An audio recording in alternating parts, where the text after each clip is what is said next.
Chapitre 42. La courtoisie de Gauvin. Le bon et généreux Gauvin s'équipe et part sur un cheval alerte et robuste, et va droit au chevalier, toujours plongé dans ses pensées, appuyé sur sa lance.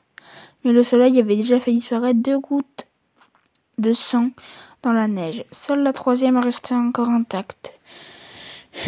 Gauvin s'approche doucement de lui, sans hostilité, et lui dit : « Seigneur, je vous aurais salué si je connaissais vos sentiments, aussi bien que les miens. Je peux au moins vous dire que je suis messager du roi, et que de sa part je vous demande de venir à la cour lui parler. 2 hommes sont déjà venus pour me priver de ma joie. Ils voulaient m'emmener comme si j'étais prisonnier. J'étais plongé dans des pensées agréables, et celui qui voulait m'en écarter n'avait rien de bon à attendre. Ici, devant moi, il y avait 3 gouttes de sang frais qui illuminaient le blanc de la neige. Les regarder était pour moi comme voir la fraîche couleur du visage de ma belle amie. Je ne pouvais en détourner les yeux. Certes, Seigneur, penser ainsi n'est pas le fait d'un vilain paysan. C'est doux et courtois. Il était sot celui qui voulait en écarter votre cœur. Mais j'aimerais savoir ce que vous comptez faire, car c'est au roi, s'il ne vous déplaît, que je vous conduirai. Avant tout, dites-moi, cher ami, si le sénéchal Queux est à la cour.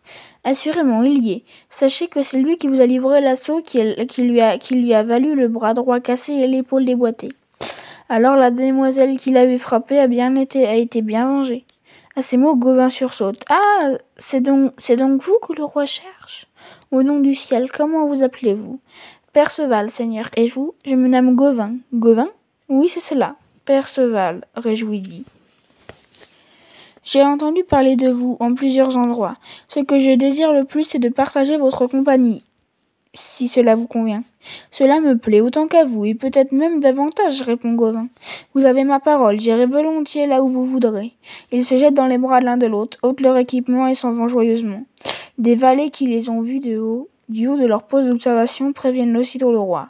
À cette nouvelle, tous sortent de leur tente pour venir à la rencontre. Que dit roi ? Votre neveu Gauvin a gagné. La bataille a été tranquillement acharnée, si je ne me trompe. Il revient comme il est parti, sans un coup reçu ni donné. On dira qu'il a réussi là où nous autres avons échoué.